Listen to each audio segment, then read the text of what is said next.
उकलाना के कांग्रेस के विधायक नरेश सेलवाल इस वक्त हमारे साथ है। बात करते हैं उकलाना की। उकलाना की अगर बात की जाए समस्याओं की, क्योंकि कई तरह की अभी भी समस्याएं बरकरार हैं, उसके लिए आप क्या कर रहे हैं? देखिए, उकलाना में काफी समस्याएं हैं। मैंने पीछे जब हमारा बजट सत्र आया उसमें विधानसभा में भी मैंने काफी मुद्दे उठाए थे। उकलाना के अंदर मेन तौर पे तो जो है सीवरेज सिस्टम जो बिल्कुल ही फेल हो चुका है। सब जगह जो है ओवरफ्लो चल रहा है। और उकलाना में एक पानी की समस्या है, पीने का पानी, जो लगभग 4 साल पहले एक प्रोजेक्ट मंजूर हुआ था। सरकार की धीमी गति की वजह से वो आज तक पूरा नहीं हो पाया। उसका भी मैंने कई बार मुद्दा जो है विधानसभा में उठाया कि भी लोगों को पीने का पानी नहीं मिल रहा है। तो इसी प्रकार से अग्रवा है, जैसे हमारा अग्रवा अग्रवाल समाज का बहुत बड़ा इंटरनेशनल धाम भी है, तिरुपति बालाजी का मंदिर भी है, मेडिकल कॉलेज भी है। जो अग्रवा गांव की वाटर सप्लाई है उसका पानी आधा मेडिकल कॉलेज को दे दिया, आधा गांव को। तो ना मेडिकल में पानी की पूर्ति हो रही, ना गांव के अंदर पानी की पूर्ति। और जो अग्रवा का पुल बना हुआ है उसके दोनों तरफ का सर्विस लाइन रोड जो है वो 2-2 फुट गड्ढे, उसके पुल के नीचे ही बसें रुकती है। जो है सवारियां 2-2 किलोमीटर पुल जहां ढलान उतरती है वहां पे बसें रोक दी जाती। कहीं सवारियों को आने जाने के पैदल के लिए भी रास्ता नहीं है। तो मैं समझता हूँ सड़कें पूरे हल्के की जो है वो टूटी पड़ी है। और पानी का जल भराव की समस्या उकलाना के अंदर है। साबरवास गांव हमारा गोरखपुर में जहां थर्मल लग रहा है हमारा परमाणु संयंत्र, उधर भी जल भराव की और सेम की समस्या है। सरकार ने ट्यूबवेल लगाए थे आज से 5-6 साल पहले, वो सब बंद पड़े हैं। पैसा जो है व्यर्थ में खर्च कर दिया गया, जनता का टैक्स की कमाई। एक भी ट्यूबवेल, इसी प्रकार से बदावड़ के अंदर बहुत ज्यादा पानी का जल भराव गांव के अंदर भी, खेतों में भी होता है। खेल स्टेडियम है वो पानी का भरा रहता, लेकिन सरकार की तरफ से कोई प्रबंध नहीं किए जाते। हमने मतलब कई बार बीडीपीओ को, इनको अधिकारियों को लिख लिख के दिया है कि भाई इसका जो है स्थायी समाधान हो, परंतु कोई समस्या का समाधान नहीं हो रहा। जैसे बात करते हैं, क्योंकि आप विपक्ष के विधायक हैं विधानसभा में और तमाम तरह की समस्याएं उठाते हैं, तो ऐसे में हिसार की बात की जाए, हिसार के अधिकारियों की, विधायक होने के नाते पीछे आपके साथ एक मामला भी हुआ था बिजली बोर्ड के, उसके किसी अधिकारी के साथ एक, तो ऐसे में क्या लगता है अधिकारी आप लोगों की सुनवाई कर रहे हैं या नहीं? देखिए, मुझे नहीं लगता कि विपक्ष की को ही इस सरकार में सरकार के मंत्रियों की नहीं सुन रहे अधिकारी।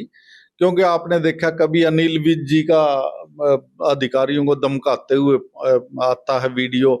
अभी पीछे जो है कृष्ण मिड्ढा जी डिप्टी स्पीकर है, वो एक अधिकारी को बाजू पकड़ के धक्के दे रहे थे, सुनाई नहीं हो रही। विनोद बिहाना जी का इसी प्रकार का वीडियो है। अधिकारी जो है सरकार के मंत्रियों की और एमएलए की नहीं मान रहे, तो विपक्ष की क्या सुनवाई करेंगे। मेरे हल्के का बिजली विभाग का 2 मामले हैं। एक सूर्यवाला गांव का, जो बिजली की लाइन लगी 11,000 वोल्टेज की, वो जो है रास्ते के बीच में एच पोल और लाइन लगा दी, खेतों का रास्ता बंद कर दिया किसानों का। किसान बेचारे परेशान है। 6 महीने से ग्रामवासी, और मैंने भी कई बार अधिकारियों को लिख लिख के वो लेटर भी दे लिए, चीफ को भी दे लिए, एमडी को भी दे लिए, मंत्री को भी दे लिए, कोई कार्रवाई नहीं। उसी प्रकार से एक रास्ता का मामला है दौलतपुर रोड पे, खिद्दड़ दौलतपुर रोड, नया पुल बना था और उसके भी बिल्कुल पुल के टक्कर के अंदर नई लाइन लगा दी, एच पोल, तो नहीं हट रहे। मैं बार बार, आज भी मैं आपको अगर वीडियो दिखाऊं तो मैंने आज भी चीफ को और एमडी को वो दोनों पोलों की वो वीडियो भेजी है, उसकी फोटो खींच के, कि भाई इसका जो है ये आपका मामला ठीक नहीं है, कि लोग बड़े परेशान है, इसको आप तुरंत इसका समाधान करो। परंतु कोई सुनवाई नहीं हो रही।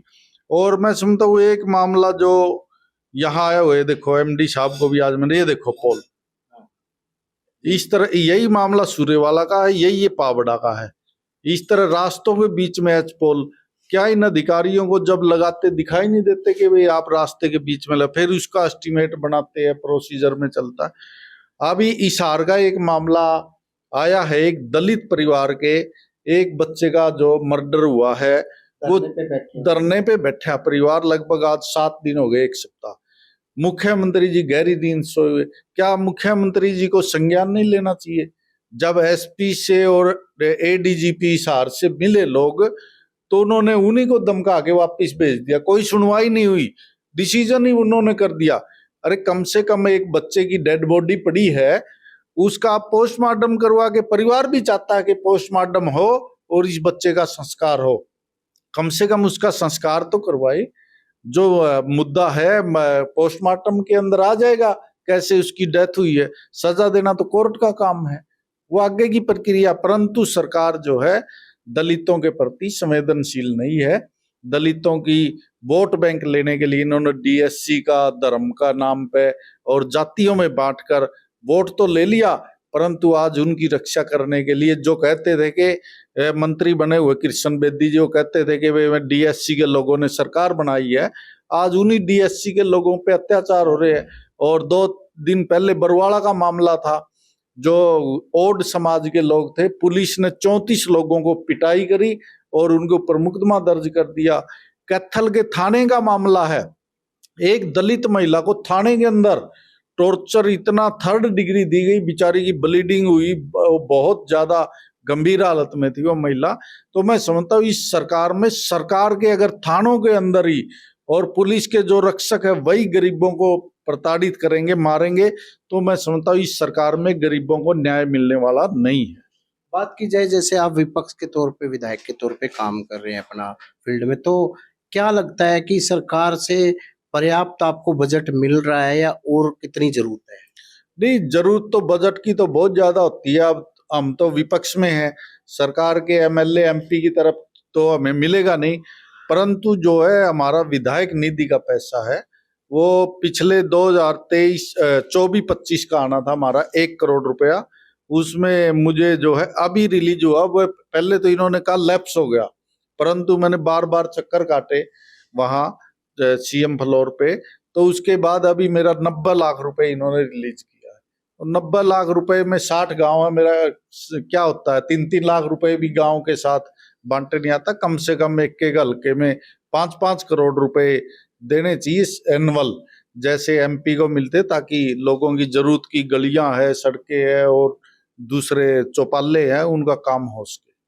तो ये थे उकलाना के विधायक नरेश सेलवाल। इनका साफ तौर से कहना था कि इस सरकार में दलितों के साथ खासकर अत्याचार हो रहे हैं, लोग यहाँ धरने पर बैठे हैं, और खासकर जो विकास की बात की जाए, उकलाना क्षेत्र में 60 गांव आते हैं। इनका साफ तौर से कहना था कि ये बजट कम है, कम से कम 5 करोड़ का जो एक बजट होना चाहिए, जिससे